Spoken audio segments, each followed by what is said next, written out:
So Brandon, thank you so much for joining the episode. I'm very excited to speak to you this morning. Yeah, thank you for having me. I want to know a little bit about you and what you do, how you got into what you do.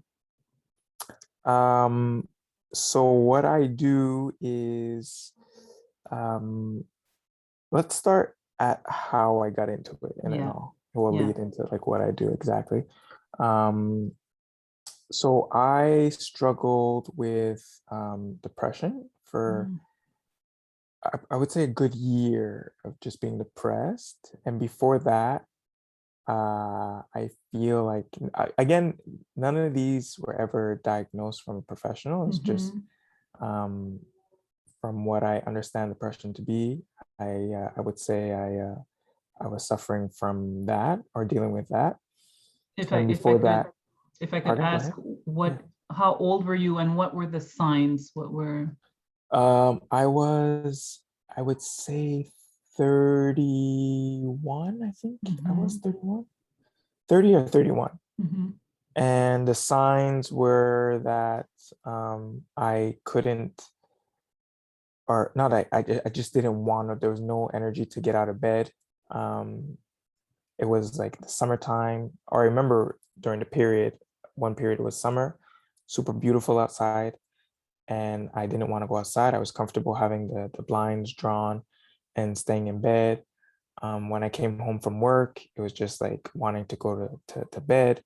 I didn't really want to do much, walk the dog, cook, clean. Um, and yeah, it was just very um, dark in my mind, unhappy, a lot of misery, a lot of thinking, or stuck in like cycles of thought of like just like being super negative and just unhappy. And and yeah, so I would say that was my bout with depression. I felt a lot of shame and guilt, and just thoughts of like I'm never going to be happy. So like a lot of loss of hope, yeah. and just really not excited about life or the future, or just very blah. Yeah, and this is why I love having guests like you because I find that this is particularly in our community, it's very taboo. People don't talk about it. And I have Hmm. family members who've dealt with it. Hmm. And especially as Black men, I feel like it's something that's not expressed, or if it is, it's not expressed in a way that people can relate to.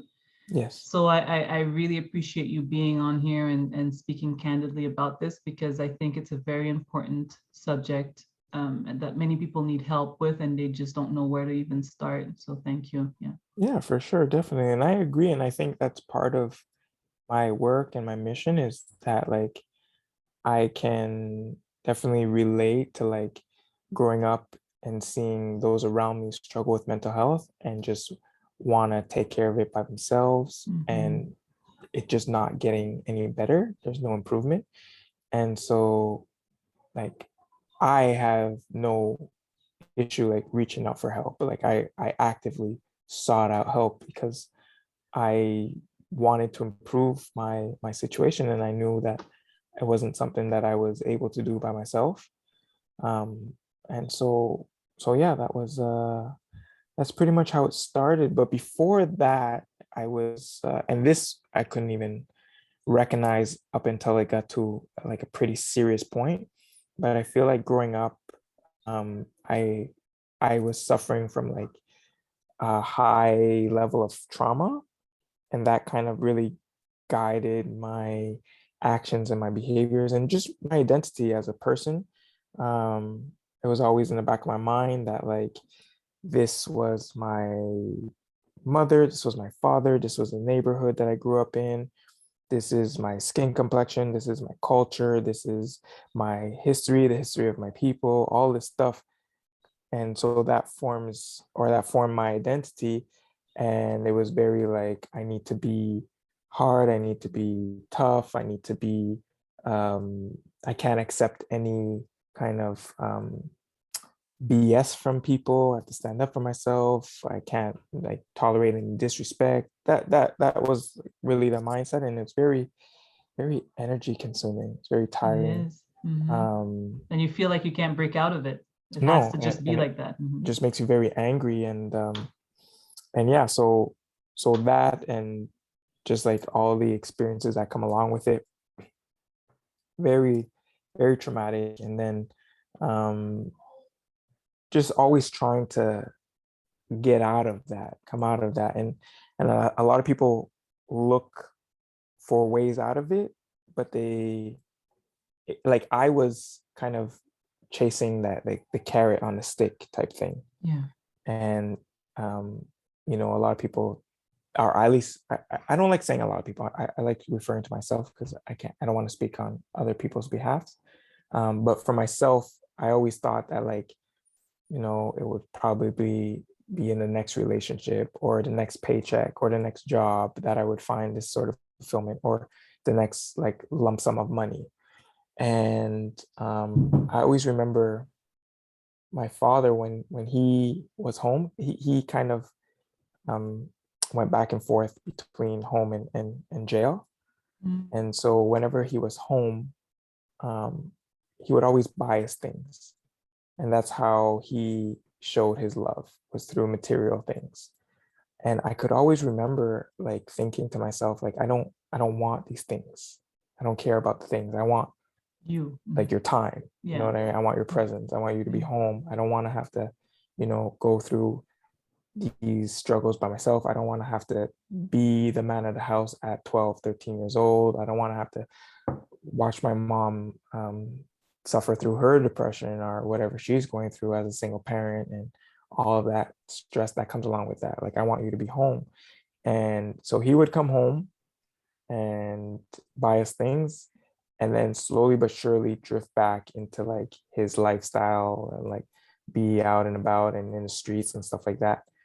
And then he would get in trouble, and the same cycle would happen. He would Right. come out of jail and then, shower us with gifts, but then slowly go back to his network, his circle, and stuff like Right. that. And so I knew that things were not gonna fill that void. And so I thought it was money. I was like, that's what success looks like. I'm watching these music videos, I'm watching these movies and stuff like that. And, there's such an emphasis on money, money, money. And so that led me to um, get a part-time job at a financial institution. And again, thinking, or the thoughts that I had, excuse me, the thoughts that I had at that point was like, all of our problems in life came from a lack of money. Like my parents arguing over money, not having enough food, not having clean clothes, not having this, not having that, was always directly linked to not having enough money. So I thought if we had enough money, like all of our problems would go away. At least my problems, all of my problems would go away. And so I decided to pull off an inside job at the bank, and it was successful in the sense that like it worked. I was able to get a large sum of money for, I would say, my age and the upbringing that I had. That amount of money for a 21-year-old was considered, I would still consider that a lot of money for a 21-year-old. And within a week and a half, 2 weeks, nothing changed. I felt the same way. That the high that I was on after that event, it went away. And so I remember always hearing that money doesn't buy happiness. Yeah. And I always remember thinking that that can't be true. Yeah. You're always That like, can't be yeah, true right. If I because had you're money for hearing sure. it from Yeah. people who have the Who have money, money. right? You're Right. hearing it from Right. people who have the money. So I'm thinking like, man, if we had it, like it has to, it doesn't make any sense that it doesn't. And I learned a very, very great lesson through that event, was that, yeah, it's true. Money doesn't buy happiness. Like, I'm not saying it doesn't improve the quality of your life, but Right. it won't make you feel whole. It won't make you feel fulfilled. And so yeah, I learned that lesson at a very young age. And from there, about 8 months later, I got a knock at my door. I was the police. They arrested me, charged me with robbery, and 21 years old, waiting to go to prison. Got into prison, I think about 24, and I asked to speak to a psychologist. You yourself asked to speak to a Yeah, yeah, psychologist? yeah. Wow. I So sought you out. knew, you knew. Oh, Yeah. I knew that I was messing up my life. I knew I was putting my life at risk. Yeah. I knew I wasn't well. You had the I can awareness. remember Yeah. having conversations in the mirror, like, why are you doing the things that you're doing? You know, it's not worth it. Like, it's just, but I couldn't help myself. It was Yeah. just, I was just drawn to like problems and trouble and negativity and all of this stuff. And I couldn't figure out why.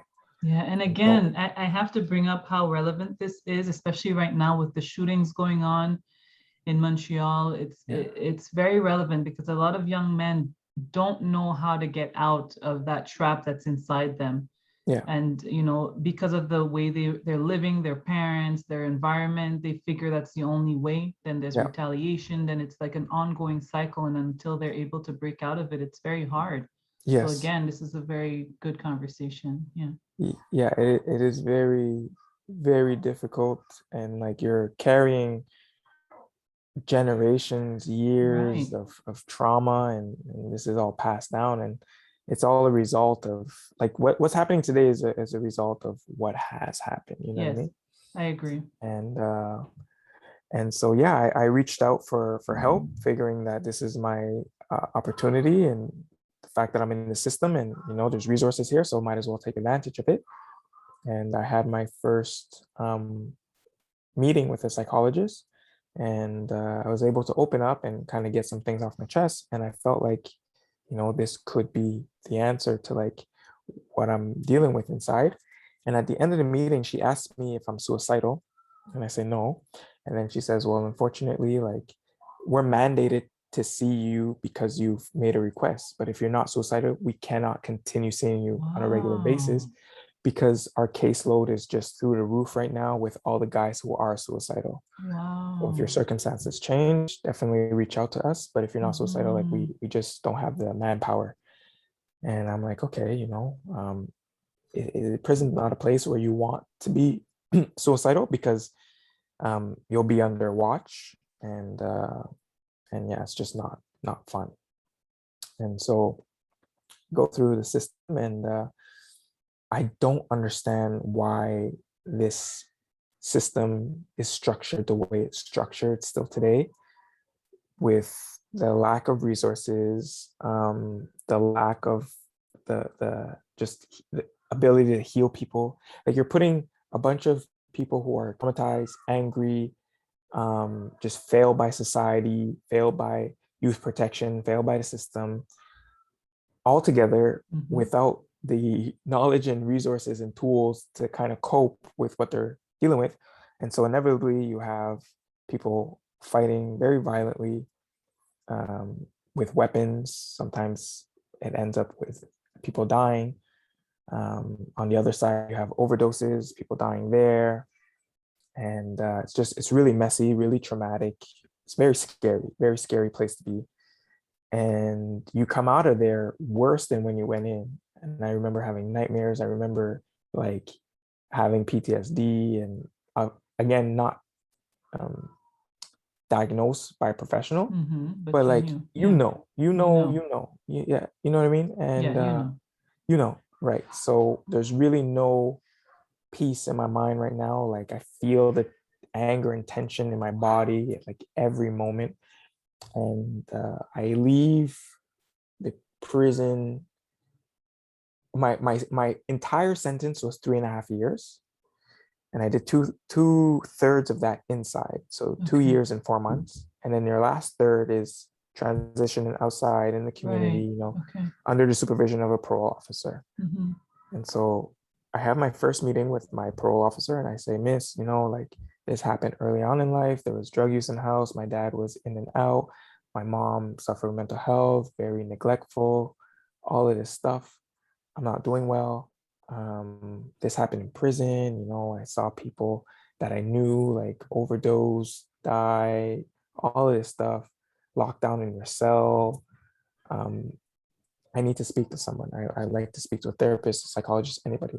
And then she tells me that there's a 6 month waiting period. And I'm like, man, this is, I just This feel just like shows how broken the system is. super broken. And I feel Mhm. like I've paid my taxes throughout my Mhm. life. Like Mhm. I should be entitled to like these services. Like Mhm. I'm asking for help. You know what I mean? And you think someone who's gotten into this amount of trouble asking for help, it's not being Would forced get it. upon them. Yeah. Like they're Yeah. requesting it.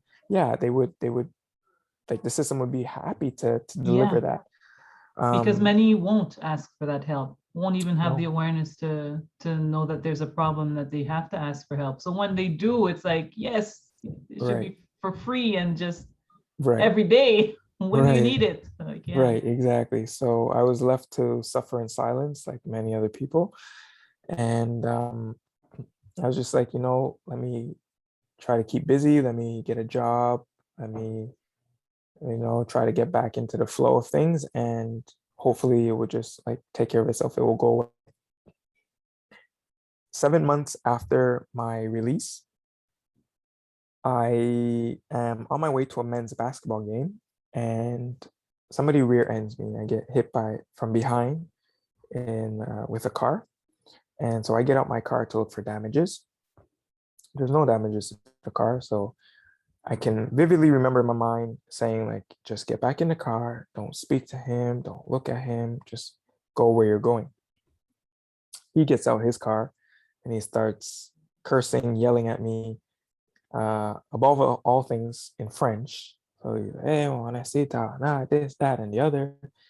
And right away, I'm like, who do you think you're talking to?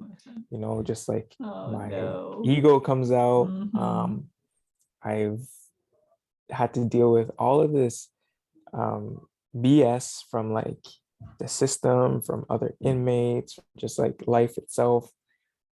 And then you have the nerve to yell at me after you hit me. I'm like, no, no, no, no, no. So I start yelling at him.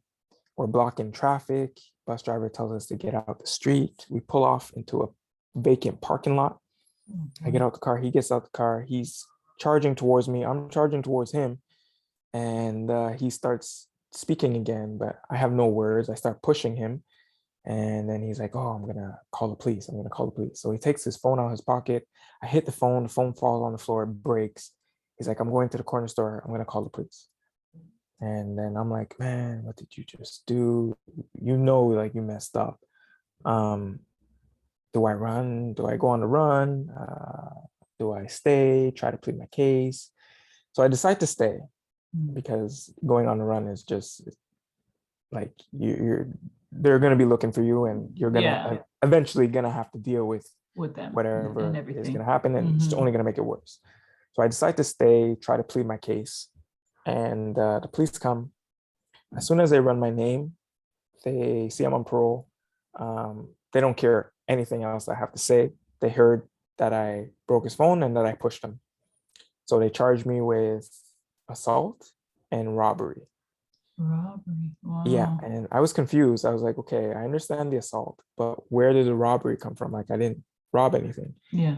And they're like, you robbed his cell phone. And I was like, Mm. no, I didn't. And they're like, well, explain that to the judge. And I'm like, guys, like you're killing me now. You're Yeah. really like this is intense. And so lo and behold, I find myself back in prison. I have to call my mom and tell her. I have to call my grandma and tell her, my sister, my partner, all these people that have been supporting me throughout the first 2 years and 4 months, that I'm back for absolutely nothing. Yeah. And so for the first week, I'm just in bed. Like I don't even think I left for anything. And after that week, I was like, okay, you know what? Like enough is enough. You've always judged your father for going back and forth in the Mm. system. And now you find yourself in the same situation. Um, like you're no better. You know what I mean? It's time now to learn from that and figure out what it is you need to figure out before you leave here, because you don't want to come back and you don't want to have that quality of life. You know what I mean? It's not a fun quality of life, and it's like it's miserable. It's very Yeah. miserable, and it's very sad, and you don't want to pass that on to your children or whatever the case is. Yeah. So I relentlessly seek out a pen and paper, because like you have nothing right now. You're just in a cell. Hopefully you have a book or two. But I need a pen and paper. So I ask everybody for a pen and paper. This one guy comes up to me and he hands me a TV. And in prison, TV is like, it's gold, because it takes your mind out of the cell. You know what I mean? If you can catch a good sports game or the news or a good show, you don't feel like you're wasting time, and like there's a level of entertainment there. You Yeah. know? So he gives me a TV, and I obviously I take it and I say thank you, but I'm not really interested in TV right now. Like I don't want any distractions. I'm looking to like find answers at this point. So he suggests either speaking to someone at the school or going down to the library. And I'm like, oh, that's a great idea. So I head down to the library, get a bunch of papers and a pen, and I start writing out my entire life from my first memory up until the car accident. Just like all my habits, my behaviors, um, things that I might be holding on to, past relationships, everything just for the next 2.5 to 3 weeks. Every waking moment was just writing. I left my cell to get food, shower, do laundry. But other than that, I just wrote. I That's wrote. amazing. Yeah. And everything is coming out. And I'm having like flashbacks. I'm having vivid nightmares, very like violent nightmares. And I'm just like, keep going, keep getting it out, keep getting it out. It was very like detoxifying. Yeah. Therapeutic. You're Yes. self not medicating, but it was your way of healing. Yes. It's a Yeah. very healing process. Yeah. Right. So I didn't know it was healing at that point, because it didn't feel very Yeah. healing. Yeah. It just felt Before the very healing, like, there's yeah. yeah, exactly. So it was the darkness before, like, Yeah. anything else. And so I continue. And my mind is like bouncing all over the place right now.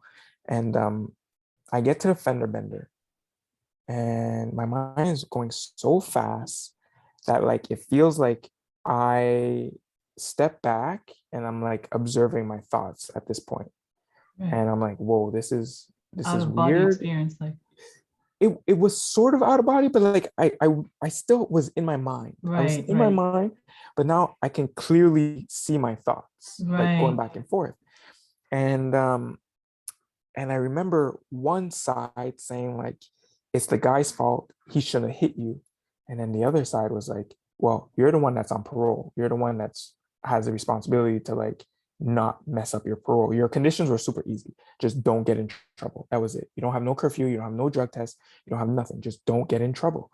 Well, it's the police's fault, because I couldn't even finish my thought before the other side was just like, honestly, they were doing their job. Their job is to protect society. They don't know you from any other average Joe. You could be a violent guy. They don't know. They have a job to do. And let's say, for example, they let you go and you go off and do something else. Well, then they're going to get in trouble. They're not going to take that chance. Okay, well, if it's not the guy's fault and it's not the police's fault, well, then whose fault is it? And then this side was like, it's your fault. And then I remember me now speaking to that voice was like, okay, well, if that's true, like if you're right, if that's true, then what about like everything else? What about the robbery? What about all the stuff that I've stolen throughout my life, all the lies, everything? And it was like, yep, that's your fault too. And now is when I have the out of body experience, because like I remember like having no control over my body, or no like giving it no kind of direction. But I remember putting down the pen and paper, walking up to the TV for the first time, turning it on, turning the volume all the way up to max. And you know that sensation that you get when you're about to like regurgitate something? Yeah, Like yeah. Hmm. I feel like my body knew that that was what was going to happen. Um, and so as soon as I saw Max on the screen, I let out this really horrific, like cry slash yell. And it just felt like this energy was just being like Released. released out of my chest, like came out of my heart, like this really dark, evil energy, like a cloud just like came out. And it was excruciatingly painful. And I dropped to my knees and I was just like, ah. And I remember thinking two thoughts. One, I'm dying from a heart attack. And two, I need to manage to get up to press the panic button to call for help. And I couldn't get up off of the ground. And when it finished, I just remember like climbing up like the bunk bed, like on the first bunk, thinking like, I don't know what that was, but make sure that you never speak a word to that to anybody because they're going to think you're crazy. And I feel like that's when like everything changed, like the magic really started to happen, because shortly after that I was coming up for parole, and I didn't get my parole my first time in prison. That's why I stayed for the full 2/3. And everybody was telling me, forget about parole because you have new charges. Not only do you have new charges, but you're charged with the same thing that you were originally charged for. So they're like, the The parole board is, robbery. yeah, robbery, exactly. The parole board is not going to give you parole. And then I refused to believe that. I said, I cannot believe that. Any logical person would see that I've been asking for help on not one, but two occasions, and I've been denied this help. And the system has me for another, I think was 3 months at this point, 3 to 5 months. So it's in everybody's best interest, not only my interest, but also society's interest, to get me the help that I'm asking for so that I don't have to come back into the system. So that was my argument going into the parole board meeting. And it worked. It worked. I was granted parole. Not only was I granted parole, I was afforded to see a psychologist, which didn't really amount to anything because I think we had 3 to 5 meetings, but it was very a one-way dialogue. And I kept asking her, like, what happens to the developing brain when it has a certain level of trauma, when it goes through a certain level of trauma, like what happens to the brain, children's brain, as they're developing, as they're going through those very crucial formative years, like what happens? And she didn't really have an answer for me. And she was just like, you need to take responsibility. And I was like, lady, listen, this is exactly what I'm trying to do, but I need to understand, like, on a neurological level, like what happened to me. And like something has to happen to, like, if you're put a child in a quote unquote healthy environment, they're going to develop a certain way. And if you put a child in a quote unquote unhealthy environment, they're going to develop another way. And I feel like I was in an unhealthy childhood and I developed a certain way. And I need to understand maybe how to course correct that. And I wasn't offered much during those sessions. I come up for court now to deal with the charges. And supposedly the gentleman who hit me didn't ever want to have charges pressed against me in the first place, didn't Wow. want me to go back to prison at all. He had told the police, he's like, listen, I didn't know he's on parole. I don't want to press charges anymore. And they Wow. took it upon themselves to Dismiss send me what he back. says and yeah. Yeah. So then we come to court and the charges are dropped. You know what I mean? And then because I remember my lawyer called me and she's like, the Crown is very upset, says the guy is very upset, and this, that, and the other, and they want to offer you 3 months in prison. And I said, nope, I'm not accepting that deal. That's ridiculous. I don't deserve 3 months in prison.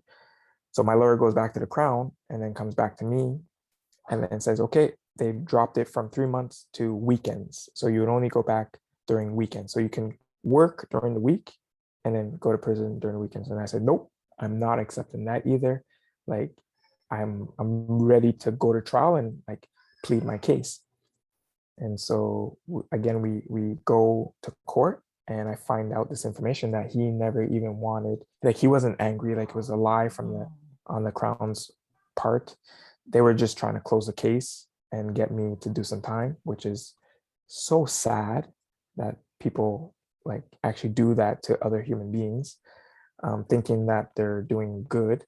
Um, and so that was good news again. But now is when I fall into depression, because I accepted, or I'm beginning to accept the fact that like I am the reason that my life is in shambles. I'm the reason that like I put my life at risk. I put other people's life at risk during the robbery. Like, I didn't do the robbery by myself. I had um, uh, people conspire with me to do it. And so, you know, just hurting them that I considered friends, hurting their families, just all of this was just like in my mind, just on loop. And again, that I think that's what kind of brought me to that place of depression. After about a year of this, my partner comes up to me and she says, I think you should try yoga. And then I say, I think that is the most ridiculous suggestion in the world. I don't do, people like me don't do yoga. I need professional help. Like, I need a therapist, I need a psychologist. Like, I'm struggling with mental health here. Like, what's yoga gonna do for me? Yeah. What's yoga gonna do for me? You know what I mean? The voice comes back, Tanya, the voice comes back and says, like, humble yourself. You like, you don't know what you don't know.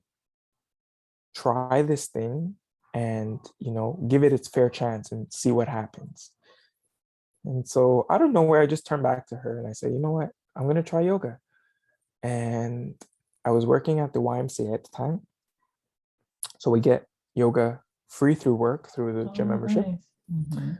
And so every day from 12 to 1, which is lunchtime, there's a different yoga session, Monday to Friday. And so I'm like, okay, I'm going to go give this thing its fair chance, do a week of yoga, see what happens. Monday, it's a beginner class. And keep in mind, I'm fairly athletic, in my early 30s. I play basketball my whole life. I work out. And so like, I'm like, what, how hard can this be? So I go to the beginner class and it's super easy. And I'm like, okay, you know, let me go back Tuesday and see what happens. I go Tuesday and it's intermediate to advanced. And I'm like, well, how hard can that be, you know? And so I make sure to work out. I try to work out before my yoga. And so I go to this intermediate to advanced class. And before the session, the teacher says, okay, before we begin, I'm going to invite everybody to choose an intention for this practice, for your session. And in my mind, I'm like, okay, cool. Like, what's an intention? And she says, an intention can be anything from a deeper sense of peace, deeper sense of joy, becoming the best version of yourself, or living in the present moment. And I felt like she was speaking to my soul right now. And I was like, oh my God, I'm so excited. How do I get that? Like, that's all that I've ever wanted throughout my whole life. Like, chasing that carrot. Like, it's as if she was like showing me the carrot and just like, okay, yeah, if you have these intentions, you can have the carrot. And I was like, okay, cool. Like, what do I have to do? And then we go through a session and she was like, okay, upward facing dog, downward facing dog, warrior 1, warrior 2. And I just can remember all of a sudden getting really hot. And I'm like, oh, why is it so hot in here? I'm sweating. Like, you're moving so slow, but like, you're sweating. Yeah. And I'm seeing this older woman in the corner looking so peaceful and graceful. And I'm here struggling. I'm like, oh, why is this so hard? Why is she so peaceful? And then I'm thinking about having to go home and cook dinner. And I don't want to cook dinner. And I don't want to walk the dog. It's November. It's cold outside. I don't want to go back to work and have to deal with people. Or, oh my God, just misery, right? And then she says, okay, come back to a child's pose and come back to your intention. And boom, all the lights turned on. And I was like, oh my God, like, this is it. Like, you're miserable because of your thoughts. You know what I mean? Like, you just said you wanted peace, joy, live in the present moment, become the best version of yourself. You did anything but live in the present moment. Like, you were thinking about future, having to cook dinner and complaining about it, having to walk your dog and complaining about it. And that's in the future. That's like 5 hours Yeah. ahead, but you're in the yoga class right now. Like, be Yeah. here now, and you're comparing yourself to an older woman in the corner, but you don't know how many sessions she's done already. Like, this is your Right. first session. Don't compare yourself to someone, and don't compare your insides, how you feel inside, to someone else's outsides. You know what I mean? Like, she can be Right. dealing with her own stuff inside. Right. And An so, epiphany. yeah, so I struggled physically throughout the rest of the class, but in my mind was so happy. I was happy in my mind. I was breathing through it, and I was just like, enjoy it. You know what I mean? It's hard, but you're gonna, like, just make the best of it, make the most of it. I didn't even go back to work that afternoon. I ran home and I started meditating, and I went through the inventory of my thoughts throughout the past year, and anything that wasn't true, like you ruin your life, you're never going to be happy, boom, not true, get rid of those. And even if it was true, like you hurt yourself, you put your life at risk, you hurt other people, forgive yourself. You know what I mean? Like, come into the present. What's past is past. It happened. You can't change it, but you can learn from it. So take the lessons and move forward with that. Yeah. And if you have to call people and apologize, call people and apologize. And so I did that. And I called my mom and I called my dad. I called both my parents and I said, I understand that based on how I felt, I acted, right? So however I felt inside dictated how or what I was doing. And Yeah. so all the problems that I was causing was as a result of not feeling good inside. And if that's the case for you guys, because from what I've seen throughout your lives, it hasn't always been um, the best decisions. You know what I mean? So, did something happen to you guys for you to act this way? But before you tell me, I just want to let you know that I forgive you for all the stuff, like the beatings, the name calling, all that stuff that happened when I was growing up. I just want to let you know I forgive you. It was a Um, genuine question. It wasn't judgment. Yeah. no, yes, I Yeah. started out with that. I started out letting them know that I forgive them both, and I just want them to be able to get whatever they're dealing with off of their chest.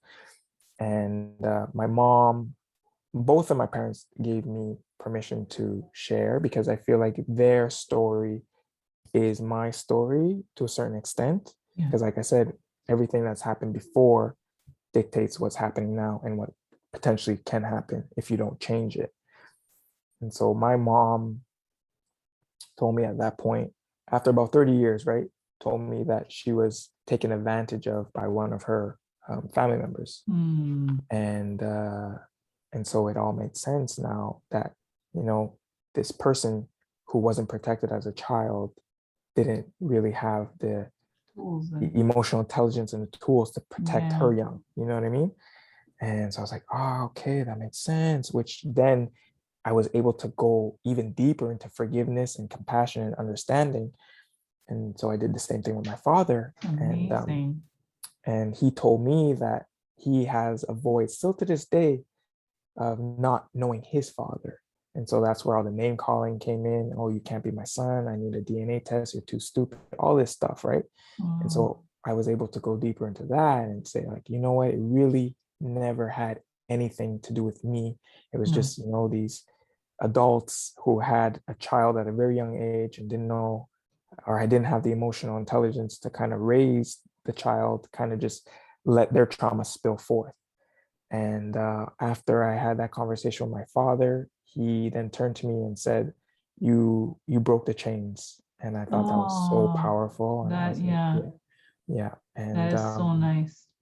And so since then, I set out to share yoga with as many people as possible and try to rewrite the script on who yoga is for, Right. and really try to make it cool. You know what I Yeah. mean? Make it cool to, meditate and look at your emotional intelligence and give especially young men the tools and the capability. Young people, I'm not even going to say men because I feel like anybody can benefit from this, but really at a young age, give people the tools and the know-how to go through life, because there's going to be ups and downs. There's going to be good times, bad times, and like just breathe and just know that they're both going to change. The good times are not going to last, the bad times are not going to last, but like, can you stay with that intention throughout, no matter what? Just hold on to your breath, hold on to your intention, because someone who's anxious and angry and not in a good place is going to breathe very differently than someone who's at peace and kind of like balance, you know what I mean? And so just kind of remind your body, remind your nervous system to, like, no matter what's going on outside, I can still try to hold on to that peace. And so that was about 3 years ago. Been doing karma sessions ever since. And basically our structure is we try to make yoga as accessible as possible. So we do it not donate, contribute by contribution. Right. So people can pay whatever they want. And we use those contributions to support community initiatives like school supplies and Christmas toys and stuff like that. And we want to be sustainable through apparel and merchandise. So we sell yoga mats, which are, like, in my opinion, and this obviously might come off as biased, but I really do believe that they are the best yoga mats out there in terms of like usage. Like, they're Right. just really good, and they're eco-friendly. They're good for the environment and stuff like that. There's no toxins and harsh chemicals. And I don't know if you do yoga, but like I do, yeah. there's this new mat smell. Like every time you get a new mat, Yes, yes. yeah, we don't have that. We don't have that. So like you Wow. can breathe super easy. And we just launched our line of shirts, and yeah, those are made from organic and upcycled materials, and yeah, so that's pretty much the origin stories and what we do and where we're at today. I mean, this conversation has been so fulfilling. I can just see myself sharing it to as many people as I can and hoping it spreads, because the lessons in this have been just amazing. And just, I want to go back to how important it is not to judge. Yeah. That bit when you said that, look at me now, I'm going in and out of jail. So who am I to have even judged my dad for not? And it's just so important for people to understand how important it is not to judge somebody when they see them, when they meet them, even the stuff that the person is doing. Don't judge it, because as humans, we have that little voice that you were talking about, that good and that not so good, or the two different sides. We all have it. So the fact that we can just sit there and say, well, I would never rob, I would never, put yourself in a situation where you're do or die, you just might pull the trigger. So it's so important not to judge. I love that bit when you were talking about that. And I love the fact that you spoke about the two sides that were talking to each other, and you kind of interjecting. It was just, it was an amazing conversation. I can't thank you enough for it. Yeah, I my can't wait pleasure. for Thank people you to hear it. for sharing this platform with me. Thank you for inviting me on here, and yeah, just amplifying my voice, Grove Campus's voice, and super appreciate it. But I've come to realize that if you are in the exact same situation as another person, and when I mean exact same situation, like adopting the same beliefs based off of religion, sex, gender, all of this stuff, with the same environment, same upbringing, your chances are you're very liable to do exactly what that person is doing or has done and stuff like that. And we tend to think that, like, we're better, and like, oh, that person did it because like they're so, like, I remember thinking like stupid. I remember thinking like, oh, like you don't learn, you're stupid, and blah blah blah blah. And I'm very sure that like people thought that of me too, you know what I mean? And yeah, really don't know what people are dealing with, what they're going through. And I remember like just hearing him voice his void with his father, and not being able to get answers from his mother and stuff like that, and just, not knowing where you come from or who that other side is, or but still to this day, you know what I mean? And instead of like judging it, I was just like trying to, hold space and just like, I don't know. I can't offer any advice because like I'm not in that situation. I don't know how it feels. But yeah, it's just, yeah. I don't but it just allows for just people to be human. Yeah, there's massive value in people holding space for each other. So just you holding space for him was amazing, was therapeutic in itself. But Yeah, also just the fact that you're saying that people who come from the same backgrounds have a tendency to do the same kind of things or in the same patterns, yeah, which is why it's so amazing that you have your platform, because people that have that kind of similar, history, or, parents that are the same or come from the same place, can have you as somebody to look at and say, okay, my life could go that way instead of yeah, this way. So it's yeah. just an amazing platform that you have for people. And I can't wait to be able to be more involved in it and support and be able to spread the word. Yeah. I appreciate you. Yeah. Thank you very much for this. I appreciate it. Thank you.